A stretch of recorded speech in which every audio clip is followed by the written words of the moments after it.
दोस्तों, मैं हूं इंतखाब सूरी और आप देख रहे हैं हमारे चैनल प्रॉपर्टी अपडेट्स। और प्रॉपर्टी अपडेट्स में हम कई जगहों विजिट भी कराने के साथ साथ हम आपको ऐसी मालूमात देने की कोशिश करते हैं जो शायद आपको इससे पहले ना मिली हो, ख़ास तौर पे प्रॉपर्टीज़ के हवाले से, ज़मीनों के हवाले से, उसकी अक़साम के हवाले से। और आज मैं बहुत अहम गुफ्तगू आपको कर रहा हूँ जो कि पिछली मेरी एक वीडियो के साथ मुंसलिक है, जो सर्वे ज़मीन के बारे में बताया था। मैंने आपको ये बात बताई थी कि सर्वे लैंड जो है वो सबसे ज़्यादा इस वक्त मुस्तनिद और सबसे ज़्यादा इम्पॉर्टेंट ज़मीन होती है। और इस वक्त बोर्ड ऑफ रेवेन्यू किसी ज़मीन पर कोई अप्रूवल नहीं देता, क्योंकि सुप्रीम कोर्ट ने 2012 में पाबंदी लगा दी थी। और कोई 99 नहीं हो रही है, कोई 30 साल लीज नहीं हो रही, किसी किस्म की ज़मीन नहीं हो रही।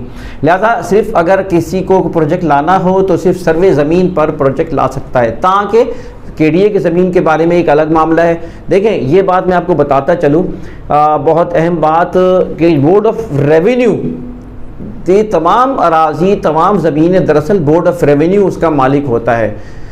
बोर्ड ऑफ रेवेन्यू उसका मालिक होता है, वही ज़मीन वही अराजी देता है। अब ये जो केडीए है, एमडीए है, एलडीए है, फला है, ये सारे जो है ना ये डेवलपमेंट अथॉरिटीज़ हैं। 7 है, ये सारे डेवलपमेंट अथॉरिटीज़ हैं। इनका काम डेवलपमेंट है, बेसिकली उस चीज़ को बेहतर बनाना है। लेकिन हमारे यहाँ अफसोस की बात यह है कि हमारे यहाँ जो है वो एक अरसे से इसके ऊपर सही तरीके से काम नहीं हुआ है, इदारे ख़ुद इसमें नाकारा रहे हैं। तो लिहाजा आज मैं आपको सर्वे ज़मीन के हवाले से बहुत ही अहम गुफ्तगू में बताऊँगा, ताकि जो कि आपको किसी भी किस्म का इंशाल्लाह धोखा नहीं होगा, ख़ास तौर पे उन ज़मीनों पे जहाँ पे नए प्रोजेक्ट्स आ रहे हैं। दोस्तों, आपसे गुजारिश है कि आपने अभी तक हमारा चैनल सब्सक्राइब नहीं किया तो चैनल सब्सक्राइब करें, बेल आइकन का बटन दबाएं ताकि इन मालूमात को आगे बढ़ा सकें। तो दोस्तों, हमने पिछली दफ़ा आपको बल्कि कुछ सवाल भी आए थे जो हमने इकरा आयशा सिटी फ़ेज़ 1 और फ़ेज़ 2 के हवाले से हमने वीडियो बनाई थी, डाली थी। और हमने दावा किया था कि ये टोटल 100% सर्वे लैंड है, जिसके मैंने खुद बाकायदा डॉक्यूमेंट्स चेक किए हैं। मैं देखता हूँ, मैं उस ग्रुप का हिस्सा भी हूँ जो कि पंजवानी मार्केटिंग हैं, उनके ग्रुप का हिस्सा भी हूँ। और पंजवानी साहब खुद एक कराची में एक पहला पाकिस्तान का इंस्टीट्यूट है जो कि बहुत अच्छी ट्रेनिंग्स देता आ रहा है सालों साल से प्रॉपर्टीज़ के हवाले से। बहुत ही ज़ीरक आदमी है, बहुत ही अच्छा उनका सेटअप है। और ज़ाहिर डिप्लोमा मैं वहाँ कर रहा था तो मुझे खुद उसका अंदाज़ा मैंने शुरू से हो गया था कि ये एक अच्छा प्रॉपर्टीज़ के हवाले से बात कर रहा हूँ मैं। तो ये वो उसके सारे, तो मैं बताना चाह रहा था कि उसमें सवालात जो आए थे वो मैं उसके जवाब भी दूंगा। लेकिन उससे पहले मैं सर्वे की ज़मीनों की बता दूं कि इस वक्त सर्वे ज़मीनें कहाँ पे जो है कितनी मौजूद हैं। देखिए, मैंने बताया सर्वे ज़मीन वो होती है जो कि अंग्रेज़ों के ज़माने में अंग्रेज़ों ने दी, जो जद्दी पुश्ती चली आ रही है टैक्सेस रेवेन्यू को बढ़ाने के लिए। और अफसोस की बात है कि वो अंग्रेज़ का दिया हुआ सिस्टम आज तक हम सब जगहों पे चला रहे हैं, यानी आज तक वो उसमें बहुत ज़्यादा कोई तब्दीलियाँ नहीं आ सकी। लेकिन government of Pakistan, supreme court भी उस चीज़ को ओन करता है कि जो जद्दी पुश्ती ज़मीनें चली आ रही हैं वो मोरूसी ज़मीन जो कि पुरानी उस वक्त से चली आ रही हैं। और वहीं बोर्ड ऑफ रेवेन्यू जो है उसको जो है एंटरटेन करता है। तो मैं आपको बताता चलूँ, उस वक्त डिस्ट्रिक्ट सेंट्रल में सबसे कम है सर्वे ज़मीन है, क्योंकि डिस्ट्रिक्ट सेंट्रल में ज़्यादातर केडीए की ज़मीनें हैं। केडीए की तो इस लिहाज से कि डिस्ट्रिक्ट सेंट्रल में जो है वो इस वक्त 3 ज़मीनें हैं, 3 हैं जो कि सर्वे हैं। ईस्ट में 5 हैं, वेस्ट में 20 ज़मीनें हैं। और सबसे ज़्यादा ज़मीनें जो है वो सेंट्रल मलीर डिस्ट्रिक्ट मलीर में है। मलीर का इलाका जो कि आप समझते हैं पूरा, जिसमें गिडाब शामिल है, गिडाब के अतराफ़ में शामिल है, मलीर का इलाका शामिल है, लांडी कोरंगी, उस तमाम उस तरफ के इलाके जो है ना वो डिस्ट्रिक्ट मलीर बहुत बड़ा इलाका है। और इसके अंदर 55 माशाल्लाह जो है ना वहाँ पे इस वक्त अराजी मौजूद हैं सर्वे। तो लिहाजा ये वो डेटा जो कि आपको मैं बताना चाह रहा हूँ। इसमें थाना बोला खान के भी अंदर सर्वे हैं, लेकिन थाना बोला खान जो कि हाईवे और से आगे जाके नूरियाबाद से पहले आता है। तो आपको ये बात बताता चलूँ कि नूरियाबाद में थोड़े से मसाइल हैं। पिछले 6 माह पहले आपने खबर सुनी होगी कि हज़ारों की एकड़ ज़मीनों को जो है कैंसिल कर दिया गया, जो कि थाना बोला खान के हुदूद में आती हैं। और वहाँ पे चौकड़ी ज़मीनें भी थोड़ी मशकूक मेरी नज़र में हैं। इसलिए कि वो ज़मीनें जो है ना बेसिकली वो नाकलास ज़मीन, जो कि नाकलास ज़मीन उसको ज़मीन को कहते हैं जिसका कोई वली वारिस नहीं है, वो गवर्नमेंट ऑफ पाकिस्तान की मिल्कियत होती है। ऐसी खुली ज़मीन उसको नाकलास कहते हैं और वो उस पर कब्ज़ा करके उस पर तो ये वहाँ पे भी कुछ मामलात ऐसे हैं, सारी ज़मीनें नहीं है, कुछ जगहों पे ऐसा है जो कि मतलब ये कि इस तरह के मामला चल रहे हैं। तो लिहाजा थाना बोला खान में थोड़ा सा मुहतात होकर मालूमात करके आप लोग हाथ डालें, कोई चीज़ लेनी हो आपने उस तरफ। लेकिन ये मैं बताता चलूँ कि मलीर डिस्ट्रिक्ट मलीर में जो है इस वक्त 55 इस वक्त जो है और ज़्यादातर प्रोजेक्ट नए वहीं आ रहे हैं। जो मलीर का इलाका है जो कि कंटोनमेंट का एरिया है, आपने देखा होगा, जो यानी आर्मी के इलाके, उससे आगे आप चले जाएँ तो जहाँ पे मेमन गोड आ जाता है या उस तरह की अराजी, अब नई डेवलपमेंट वहाँ हो रही है क्योंकि लैंड तमाम जगह बहुत महंगी हुई हैं। कराची में कहीं भी चले जाएँ तो बहुत महंगी, वहाँ इस वक्त सस्ती ज़मीनें मिल रही हैं और वहाँ पे इन्वेस्टमेंट करना बेहतर है। अच्छा, मैं जिसकी बात कर रहा था कि वो प्राइस इस वक्त मैंने बताए थे हम लोग के वो प्राइस जो है ज़ाहिर है कि जब फ़ेज़ 1 की हमने वीडियो बनाई थी, इकरा आयशा सिटी फ़ेज़ 1 की वीडियो बनाई थी, तो उस वक्त चंद ही प्लॉट रह गए थे हमें बताया था, और हमारे वीडियो बनाने के साथ ही वो प्लॉट तकरीबन ख़त्म हो गए थे। और उसमें से भी रीसेल भी कुछ प्लॉट जैसे हमने खुद उठाए थे, तो हमने उनसे रब्ता किया, कुछ प्लॉट हैं उनके पास हैं।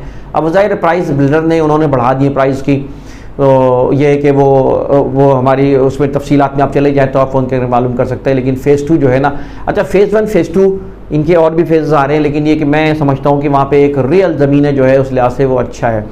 डॉक्यूमेंट्स का तरीक़ेकार जो है मैं आपको बताता चलूँ कि डॉक्यूमेंट्स को जो तरीक़ेकार होता है वो जैसे मिसाल के तौर पे आप जब हमारे किसी फ़र्द से रब्ता करेंगे तो फ़ेज़ 1 की जो वीडियो है उसके अंदर आपको बताया जाएगा कि आपको कांटेक्ट करेंगे तो हमारे बंदा आपको बताएगा कि ये अकाउंट नंबर, ये शनाख्ती कार्ड नंबर है। बोर्ड ऑफ रेवेन्यू के सिंपल आप बोर्ड ऑफ रेवेन्यू की वेबसाइट पे चले जाएं और वहाँ जाके वो नंबर डालें, शनाख्ती कार्ड नंबर डालें, तो वो मोहम्मद हुसैन मिसाल के तौर पे माल अगर वो मालिक है जो है तो वो उसका पूरी डिटेल सामने आ जाएगी।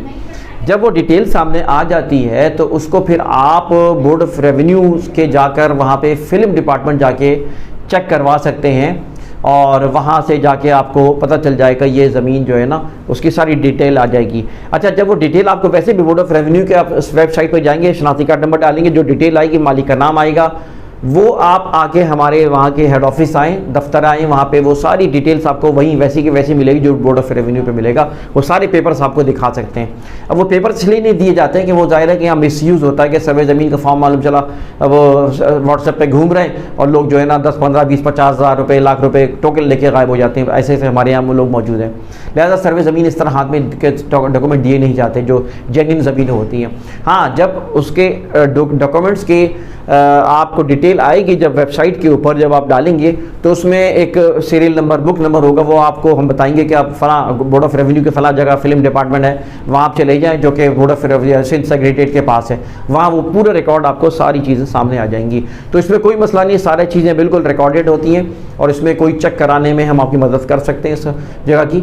और इसलिए जो है हम खुद इसको बहुत एतमाद से बात करते हैं कि ये फ़ेज़ 1 फ़ेज़ 2 जितने भी इनके फ़ेज़ आ रहे हैं इक़रा आयशा के बहुत ही अच्छे रियल, और वो इसलिए मैंने खुद ज़ाती तौर पे अपने रिश्तेदारों को, भाई को भी ये प्लॉट से आके दिलवाएँ, सिर्फ इसलिए बताने के लिए कि हम मुझे ज़ाती तौर पे खुद भी इत्मीनान है यहाँ पर। तो अब मैं आपको बता रहा था कि यहाँ पर सर्वे ज़मीन के हवाले से मैं आपको बताना चाह रहा था कि सर्वे ज़मीन में, अच्छा एक सवाल ये भी आता है कि पंजाब में इसको क्या कहते हैं, तो पंजाब में खसरा नंबर कहलाते हैं। खसरा नंबर होता है सर्वे ज़मीन का। इसी तरह आपको मैं ये बताता चलूँ कि फॉर्म आते थे घटवत, जो ज़मीन की दोबारा डिमार्केशन होती थी तो उसमें कमी आती तो घटवत कहते थे उसको, और वत फॉर्म जो कि बढ़ जाता था। एक ज़माने में चेन से भी नापा जाता था ज़मीनों को। अब अभी पुरानी ज़मीनों पर चले जाए तो बड़े बड़े पत्थर लगे होते हैं, उस पर निशान बहुत गहरे खुदे गहरे निशान होती हैं, ज़मीन में गड़े हुए होते हैं और उस पर कुछ निशान बाकायदा खुदे हुए होते हैं सर्वे नंबर।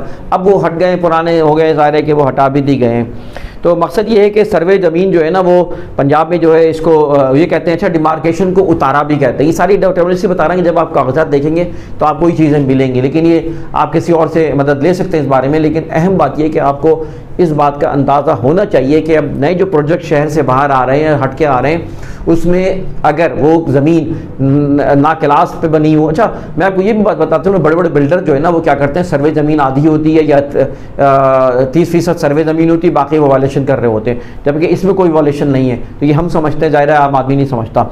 लेकिन ये कि वो अपने पैसे खिला के और मतलब वो काम चला रहे हैं, अब चला रहे हैं, चल भी जाएगा, नहीं भी चल सकता, ये मसाइल आ सकते हैं बहरहाल। लेकिन ये है कि वो बेचारा वो जो इन्वेस्टर करने जो ख़रीद रहा होता है, आम आदमी, आम सारी, ज़ाहिर कि वो परेशान होता है। बाद में आगे चल के 10 साल बाद मालूम चला वो बिल्डर ने उसको पैसे वापस कर दिए, तो भाई उसका क्या, उसका तो 10 साल ज़ाया हुआ उस पैसों में, वो भी खुश हो जाता है, चलो मिल गए कुछ ना कुछ, डूब तो नहीं गए पैसे। सब जगह नहीं होता, लेकिन बात दफ़ा ऐसा भी होता है।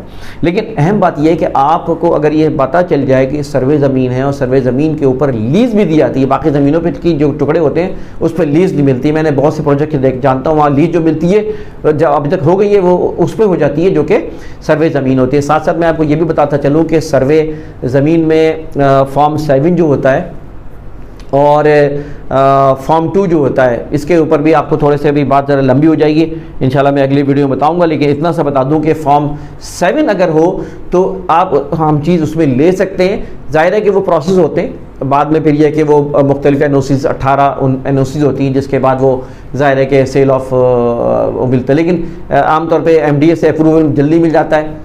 सर्वे ज़मीन में MDA से अप्रूवल भी हो तो ये समझे कि काबिल इत्मीनान बात होती है। बाकी प्रोसेस जो है ना वो NOC चलते रहते हैं, ये एक मामलात होते हैं।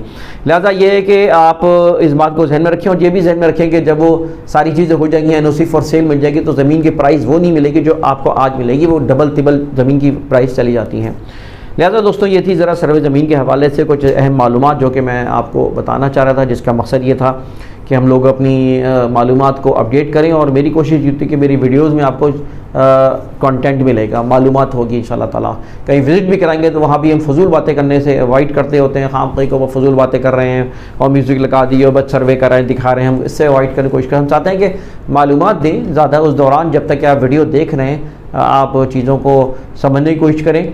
मैं कोई बहुत ही अपने आप को चैलेंज नहीं करता, लेकिन कोशिश मैं करता हूँ कि अपडेट रखूँ अपने आप को मालूमात के लिहाज से, और आपको एक आम फहम में, आम अंदाज में बहुत सी चीज़ें बताऊं, और इंशाल्लाह ये सिलसिला मेरा जारी रहेगा।